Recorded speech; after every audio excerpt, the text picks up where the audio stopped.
So obviously a big thing now is, I mean, Korean culture has just blown up. Like Yeah, it is having a moment. I think it's called Hallyu. Actually, there's like a term for it. yeah, Like the yeah. Korean wave right now. So people are obsessed with Korean music, TV shows, skincare even. As a Korean American, what are your thoughts on that? Like, are you proud of it? Is there some feeling of like this is like some weird fad? Like, how do you feel about this like new obsession that's kind of taken over the world, really? Yeah, it's wild to see truly the whole world like so immersed in this. Like I've seen like people out in Europe who are like fully obsessed with like Korean culture, like people in like Turkey and Germany, and I'm like, whoa, like that's just so wild. Um, it's really interesting for me for sure. In some ways it's definitely really cool that like, even my friends who aren't Korean are like, "Oh, have you seen this Korean drama?" And I'm like, "I haven't." But I'm glad you have and enjoyed it. That's cool. Maybe I'll go watch it now too. Um, but at the same time, I feel like again, you lose a lot of cultural context. Um, like for example, in Squid Game, I know Brianna, you said you didn't watch it, but maybe you know of like the there's like this one part in the show where it's like a sugar candy, and then you have to like poke out the image. So that candy kind of blew up after the show, and but like the cultural context behind that candy is that like it was really popular. I know for sure when we were children, in the like late 90s and like early 2000s. Um, and you could like go buy it like on the street. And obviously I didn't live in Korea at that age, so my mom would like sometimes make it for us at home. We had like there's like a little kit, there's like a really tiny little like pot, and you like pour the sugar into it, and I was like, it was so fun. Yeah. And obviously it's like a clump of sugar. It's delicious to like a child. But nowadays it's lost a lot of its popularity, and the only people who really sell it are like very elderly women who are poor, and that's kind of their job. They're like on the streets selling these candies for like $1 a piece. Um, so I'm like, sh like it's really weird to me. There's like this dissonance of like random people on like TikTok who are like, "Oh, like I'm making the candy from Squid Game," but I'm like, you don't understand that nowadays it's just old poor women who are selling these to just survive for however long is possible. So I think that's the hardest thing for me. Like I just care so much about everything in general. Yeah. And so I really wish that there was sort of more of that. Whereas like it's just like, oh, following fads and trends, like, oh, this is fun, like this is enjoyable, but it's like that is just like the tip of the iceberg of Korean culture, right? There's so much more that people don't know, because it's not the popular stuff. Um, like another example is I don't know if y'all have heard of this person named like Ollie London, I think. Yeah. So Oh, yeah, Quick, sorry. oh, Sorry, Tammy. Sorry. I'm sorry, Tammy. I didn't mean to interrupt you no, because not at it's all. a good transition point we can say when she says another example. But do you mind?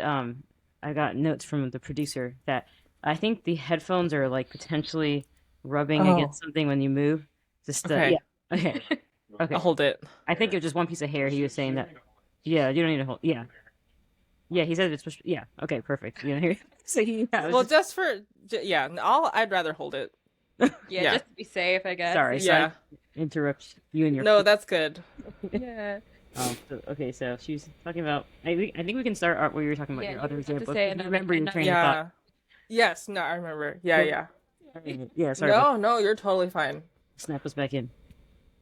Cool. But yeah, Ollie London, I think is their name. Yeah, this British person who's like, I am transcultural. Yeah. I identify as Korean, but they're white. Yeah. Like just straight up British, white.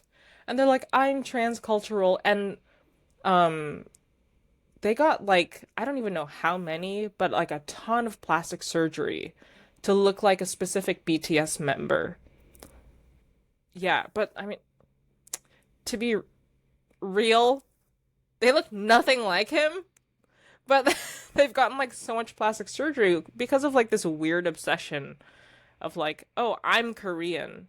But like that got me angry because I was like, first of all, you can't do that. No one can do that. That's not a thing, right? But second of all, I was like, when I look back at like my family history, like my grandpa served in the Korean War when he was like in 17, when he was like 17. Like he's told me stories of like how he literally just had to sleep in the snow, like no, you don't have a blanket or anything, a bed. Um, he's a teenager losing his friends in a war, or like my grandma, she was born in Japan after Japanese colonization of Korea, and she didn't actually live in Korea until she was about like 6 or 7. And so, you're right. Even just from my own family, I'm like, there's so much pain and heartbreak here. You can't just be like, oh, I'm a part of this culture now. I'm like, It's right. did your grandparents go through any of this stuff? Like, no. Or maybe in a different place, but like, you can't just like suddenly claim a culture as yours. And so, like, obviously that's a more extreme example, Right. right? Like, they're like, not everyone who's obsessed with like K-pop is like doing the same thing, but that's where my concern comes in. I'm like, okay, great. You can appreciate this culture from afar, but then I feel like there's a fine line between like admiration and then like unhealthy obsession. Yeah. Like you said, Ollie London is a very extreme example of that, but Mm-hmm. there are a lot of people who kind of teetering in between the two. Yeah. Because, like, yeah, apparently there's been a lot of tourism to Korea, which is good, but then a lot of people are coming there thinking they'll find a nice Korean man, like in the K-drama, Yeah. like will fall in love with them and be really sweet. And like, Right. um, yeah, I teach, I don't know if I mentioned this to you, Tammy, but I teach English on as a Yeah, second. yeah, you told me. Okay, yeah, I did. Yeah. Okay, yeah.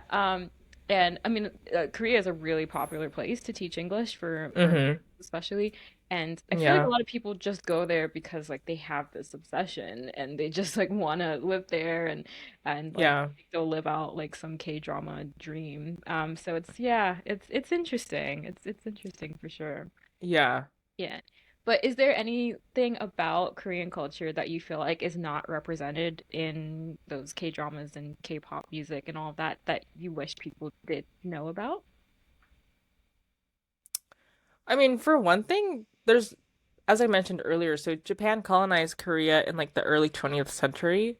I think that was actually only like 100 years ago, like, um, as I said, like my grandma was born in Japan, and there are still a lot of Korean people who live in Japan, um, from that time period, like from colonization. And so I think in general, just like more historical context.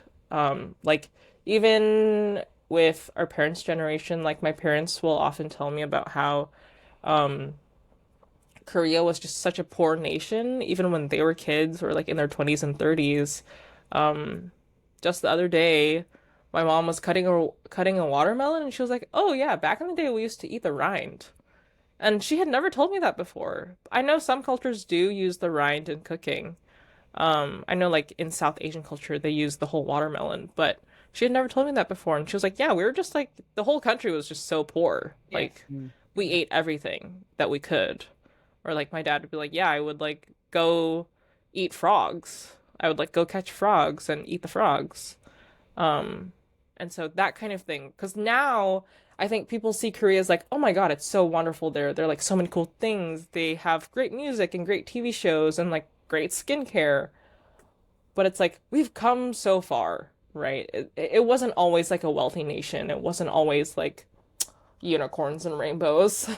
So I'm curious about, 'cause I know that like kind of piggybacking off Brandon talking about the K-pop days and everything. Are you a BTS fan? I'm I'm just actually not. Oh, that's I okay. don't really listen to much K-pop. I okay. prefer like like ballads and like slow Okay. songs. Mm. Cool, cool. Um And I actually didn't really listen to a lot of Korean music as a child. Um, I feel like I grew up more listening to like American like classic rock, like Okay, cool. Simon and Garfunkel Awesome. and Enya. I freaking love Enya. People who shit on Enya, stop. She's great.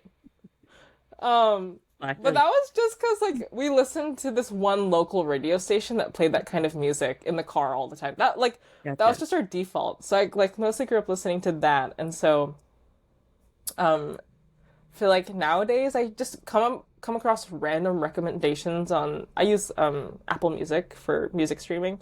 So I just come upon like random recommendations and I'm like, "Oh, this is cool," but it's from like the 1980s. I'm like, "Why not? Like this is cool. I like it." So yeah, I'm not like a hardcore K-pop BTS fan, but Not either. I just was curious because I'm trying to yeah, right. impression. Yeah.